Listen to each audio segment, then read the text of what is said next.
Good afternoon, everyone. I'm Uma Maheshwari, Assistant Professor, Department of Electronics and Communication Engineering.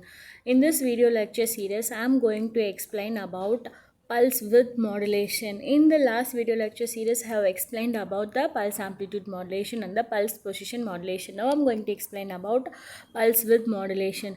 It is nothing but a modulation technique where the width of the pulses of the pulsed carrier wave is changed according to the modulating signal, which is called as a pulse width modulation. This pulse width modulation is also called as a pulse duration modulation.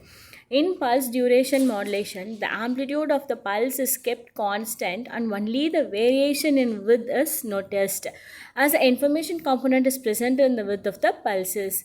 And due to the constant amplitude property, it gets less affected by the noise, but that is totally easy removable as at the receiver by making the use of the limiter circuit. Activity will have a device which compares the amplitude of the two signals and will get output. Can you able to guess what it is? This is nothing but a pulse width modulation. The generation of a pulse width modulation. Here first one is we are giving the input signal and the carrier wave signal to the modulator, which modulates those signal and it gives to them comparator, where in that will get a sawtooth generator. From that we'll get a PWM signal.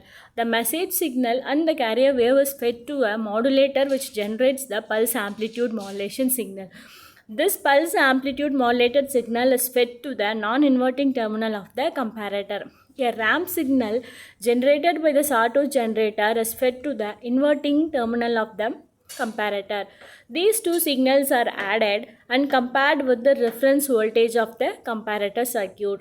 When the level of the comparator is so adjusted to have the intersection of the reference with the slope of the waveform. The PWM pulse begins with the leading edge of the ramp signal and the width of the pulse is determined by the comparator circuit. This is nothing but the generation of the PWM signal, where the first signal we'll call it as a message signal, the next one is carrier signal, and the third one will be call it as a pulse width modulation signal, where here the width of the pulse varies in accordance with the variable signal.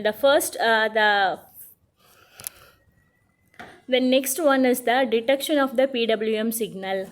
In this, we'll be having a pulse generator, ramp generator, and a reference pulse generator, clipper, and the low pass filter.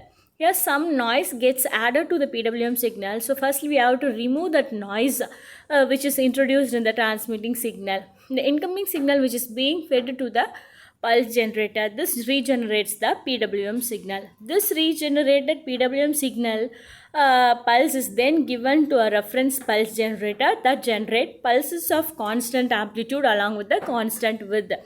Then the detection of PWM signal. The regenerated pulses are also given to the ramp signal generator that generates the ramp signal of the constant slope. Then this PAM signal is then given to the low pass filter in order to generate the original message signal from the modulated one. The added output is then fed to the clipper, where it clips off the signal up to its threshold value, thereby generating a PAM signal at its output. The various advantages of a pulse width modulation are: it is more immune to channel induced noise than the PAM, as noise adds to the amplitude. Thus, the reconstruction of a PWM signal from the distorted PWM signal is easy. The transmission and the reception do not need to be synchronized. The disadvantages are: due to changing the width of the pulses, variation in the power is also noticed. So, the bandwidth requirement in the case of PWM is somewhat larger than the PAM. The application is it is used in telecommunications. This pulse width modulation is used in telecommunications and the brightness controlling of light or the speed controlling of the fans, etc. Assessment. We'll first discuss about the various functions of PWM generation, which is in the block diagram, and then the applications of PWM. Well, where PAM is nothing but there is a variation in the amplitude.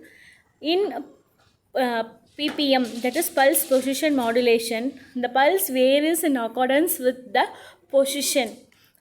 Then in PWM, the width of the pulse varies in accordance with the amplitude of the signal. Thank you.